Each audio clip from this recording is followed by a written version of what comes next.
कोकणामध्ये अनेक वादळं आली, पण प्रत्येक वादळातही ठाकरेंच्या पाठीशी खंबीर उभा राहिला तो कोकण, आणि त्यामुळेच तो शिवसेनेचा बालेकिल्ला बनला।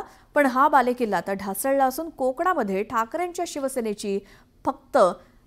शिवसेनेचा फक्त एक आमदार शिल्लक आहे। हे का आणि कसं घडलं जाणून घेऊया या खास रिपोर्टमधनं। कोकणात ठाकरेंच्या शिवसेनेला खिंडार, बालेकिल्ल्यातच अस्तित्वाची लढाई, एकामागोमाग शिलेदारांचं जय महाराष्ट्र, शिंदेंच्या शिवसेनेचा कोकणात दबदबा। हिंदुस्थान एकमेव हिंदू हृदय सम्राट सरसेनापती महानेता माननीय शिवसेना प्रमुख श्रीमान बाळासाहेब ठाकरे यांचा कोकण शिवसेनेचा बालेकिल्ला।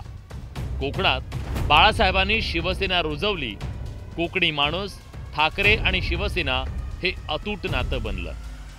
त्याच कोकणी माणसानं शिवसेनेला कायम शक्ती दिली।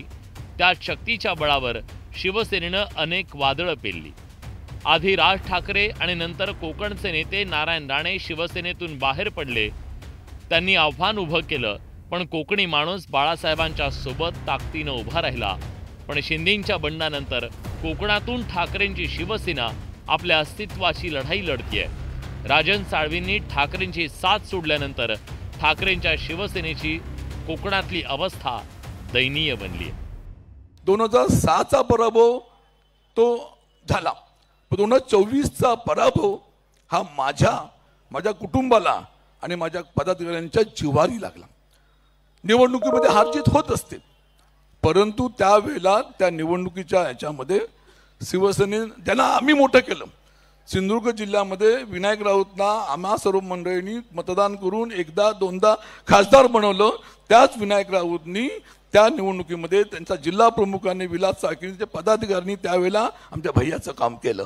हे जे पळून जातात ना, हे जय महाराष्ट्र हे जय गुजरात वगैरे करतात, जय भाजप करतात, जय महाराष्ट्र करत नाहीत। कारण जो व्यक्ती घाबरून, केसेसना घाबरून, भ्रष्ट असल्यामुळे पळून जातो, पैशाच्या स्वार्थासाठी असेल की स्वतःच्या राजकीय स्वार्थासाठी असेल पळून जातो ना, तो जय महाराष्ट्र कधी बोलू नाही शकत।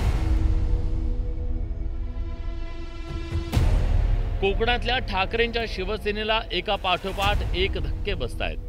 लोकसभा निवडणुकीत झालेल्या पराभवातून पक्ष सावरतोय न सावरतोय तोच विधानसभा निवडणुकीत ठाकरेंच्या पक्षाचं अक्षरशः पानिपत झालं।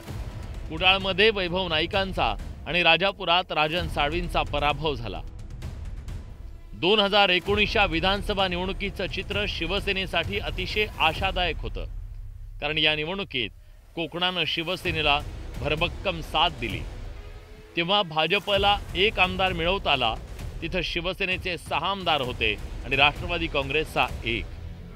2024च्या विधानसभा निवडणुकीत मात्र ठाकरेंच्या शिवसेनेचं पानिपत झालं।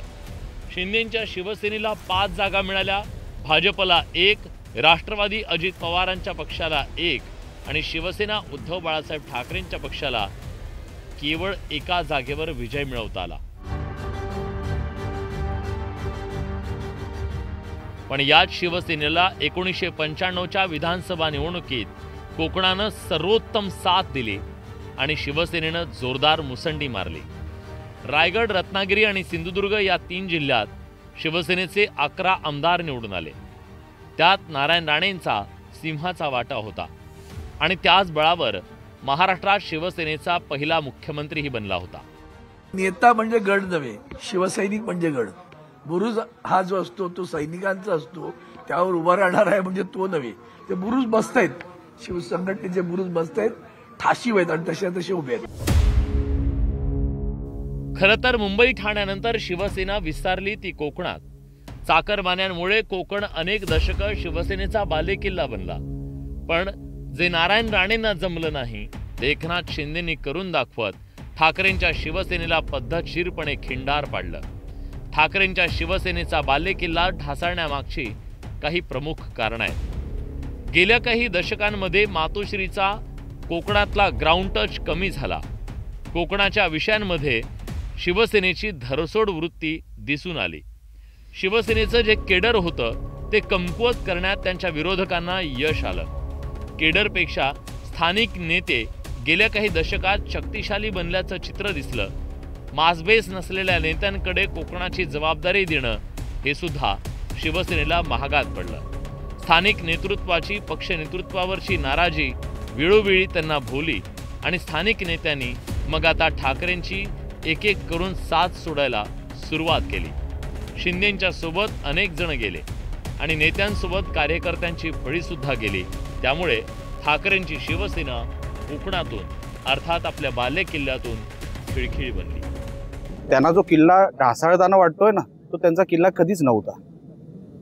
तो वेगवेगळ्या उद्देशाने बांधला गेला होता. आपापल्या विटा आता सगळे घेऊन चालले. त्यांच्या विटा त्याच्यामध्ये काही नाही. या विटा काय राहिल्या असतील ते स्वर्गीय बाळासाहेब ठाकरेंमुळे, जे काही इमोशनल होतात काही गोष्टी, फक्त त्यामुळे. नाहीतर उद्धव ठाकरेंची स्वतःची कुवत नाही पक्ष सांभाळण्याची. सगळ्यात मोठं जर शिवसेनेचं काय नुकसान झालं असेल तर गेल्या 2 दशकामध्ये हळूहळू जिल्हा संपर्क प्रमुख आणि विभागीय संपर्क प्रमुख या पदांना कमी होत गेलेलं महत्त्व, किंवा या पदांना एक अवमूल्यनच झालं या पदांचं. त्यामुळं दुसरी तिसरी फळी उभे राहण्यामध्ये शिवसेनेसमोर खूप मोठ्या अडचणी आल्या. या सगळ्या कारणांमुळे कोकणाच्या मातीत ठाकरेंची शिवसेना आपल्या अस्तित्वाची लढाई लढतीये. हातात आधीच सत्ता नाही आणि समोर फडणवीस आणि शिंदेंसारखे 24 तास राजकारण जगणारे आक्रमक नेते आहेत. अशा वेळी केवळ निवडणुकीच्या प्रचाराच्या काळात कोकणात दिसणाऱ्या ठाकरेंपासून कार्यकर्ते, नेते आणि कोकणी माणूसही दुरावतोय हे नक्की. या सगळ्याचं ठाकरे नक्कीच आत्मचिंतन करतील अशी अपेक्षा आहे. Bureau report, news 18 Lokmat. अजितदादांच्या देवगिरीवरती राष्ट्रवादीच्या बड्या नेत्यांची बैठक. प्रफुल्ल पटेल, सुनील तटकरेंसह धनंजय मुंडेही उपस्थित. बैठकीत तब्बल 2 तास चर्चा. हर्षवर्धन सपकाळ महाराष्ट्र काँग्रेसचे नवे प्रदेशाध्यक्ष, तर विजय वडेट्टीवारांची विधिमंडळ पक्षनेतेपदी नियुक्ती. महाराष्ट्र काँग्रेसमध्ये मोठे बदल. जरांगे पाटलांची पुढची भूमिका आज ठरणार. साखळी उपोषण की मुंबईत आंदोलन, याबाबत ठरणार रणनीती.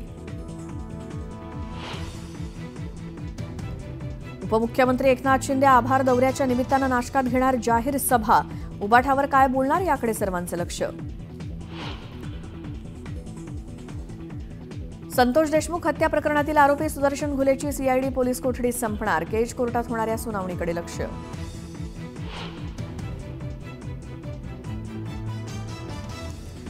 भाडेवाढीचा एसटी महामंडळाला मोठा फायदा. उत्पन्नात झाली 13% वाढ. पहिल्याच पंधरवड्यात एसटी महामंडळाला 51 कोटींचं उत्पन्न. मुंबई पाठोपाठ पुण्यातही प्लास्टर ऑफ पॅरिसच्या मूर्तींवर बंदी. सणांच्या पार्श्वभूमीवर पीओपी मूर्ती बनवल्यास होणार कारवाई. पुणे मनपानं काढले आदेश. पुण्यातील जीबीएस रुग्णसंख्या 200च्या पार. काल नव्या 2 रुग्णांची नोंद. आतापर्यंत 113 रुग्णांना डिस्चार्ज.